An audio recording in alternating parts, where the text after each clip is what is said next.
चलिए आज हम कुछ विशेष खबर लेके चलते हैं, शिक्षक संबंधी न्यूज लेके चलते हैं।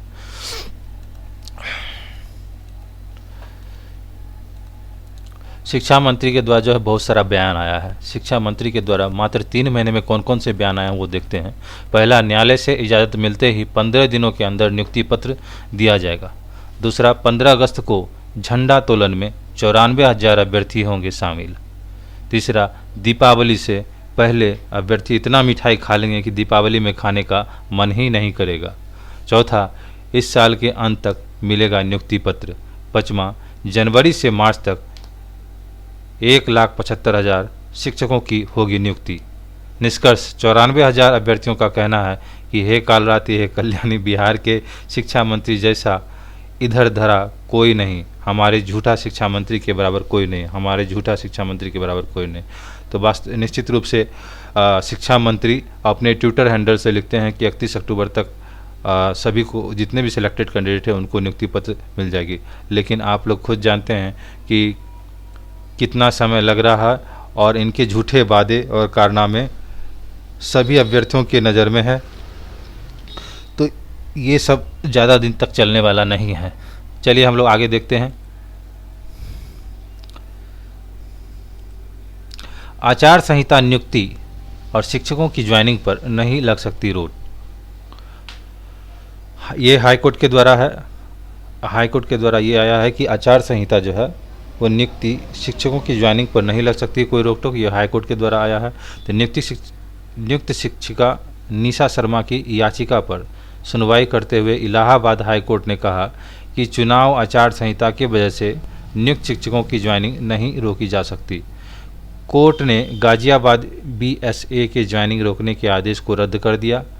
प्रयागराज उत्तर प्रदेश के इलाहाबाद हाईकोर्ट ने सहायक अध्यापक पद पर नियुक्त निशा शर्मा को BSA गाजियाबाद द्वारा ज्वाइन न करवाने के आदेश को रद्द कर दिया। मामले की सुनवाई करते हुए कोर्ट ने टिप्पणी की कि चुनाव आचार संहिता में ऐसा कोई अपबंध नहीं है जिससे शीघ्र संस्थानों में अध्यापकों की नियुक्ति कार्यभार ग्रहण करने पर रोक है। तो देखिए, इसी तरह हमारे बिहार में भी होना चाहिए। आचार संहिता यहाँ भी लागू है मुखिया चुनाव में, तो यहाँ भी जो है नियुक्ति की प्रक्रिया ठप पड़ी है, काउंसिलिंग की प्रक्रिया ठप पड़ी है, जो कि किसी भी तरीके से सही नहीं है। अगर शिक्षा मंत्री को और बिहार के मुख्यमंत्री नीतीश कुमार को अगर इन बातों का संज्ञान में ले तो उन्हें निश्चित रूप से समझ में आ जाएगा। आगे देखते हैं। शिक्षा मंत्री विजय चौधरी ने पहले कहा था कि शिक्षक बहाली जल्द पूरी होगी, 15 अगस्त को सभी शिक्षक झंडा फहराएंगे। फिर कहा दीपावली से पहले बहाली पूरी होगी, दीपावली में शिक्षक मिठाई खाएंगे। अब फिर से नया जुमला छोड़ रहे हैं। ये शिक्षा मंत्री हैं या छिछलेदार मंत्री हैं? तो इस तरह से सभी विद्यार्थी अपने फेसबुक ट्विटर हैंडल से इस तरह के पोस्ट कर रहे हैं। जो देखिए, कुछ निजीकरण की बात किया जाए। निजीकरण में क्या है कि जब आप सरकार को रोज़गार मांगेंगे तो सरकार इसी तरह से आपको जवाब देगी।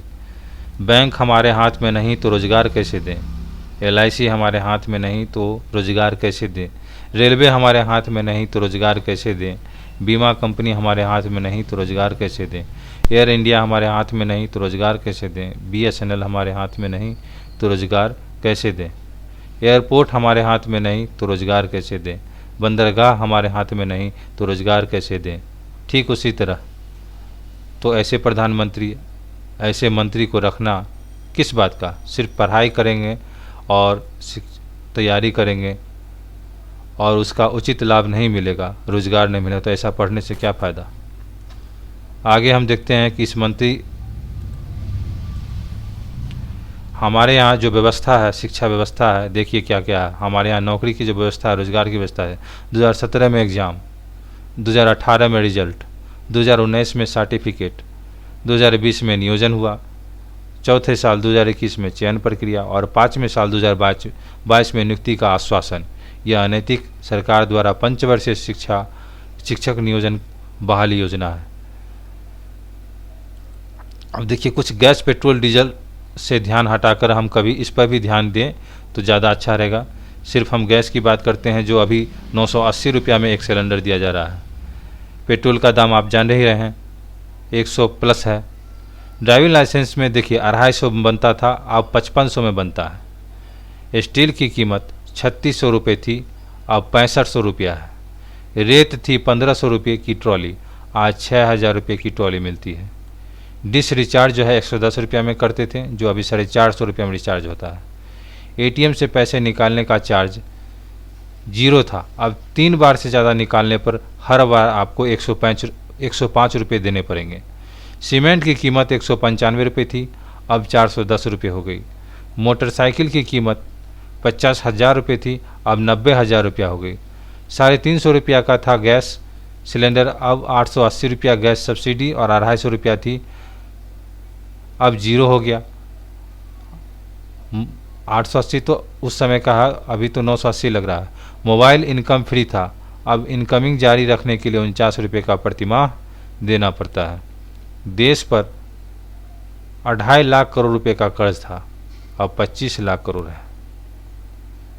बेरोजगारी दर 2% थी, अब 22% से भी ज़्यादा है। 40 करोड़ गरीबी रेखा में थे, अब 80 करोड़ आबादी गरीबी रेखा नीचे जा चुके हैं। तो आप समझ सकते हैं कि भारत का जो है जीडीपी बढ़ रहा है, परंतु रोजगार नगण्य है और महंगाई भी त्राहिमाम कर रही है।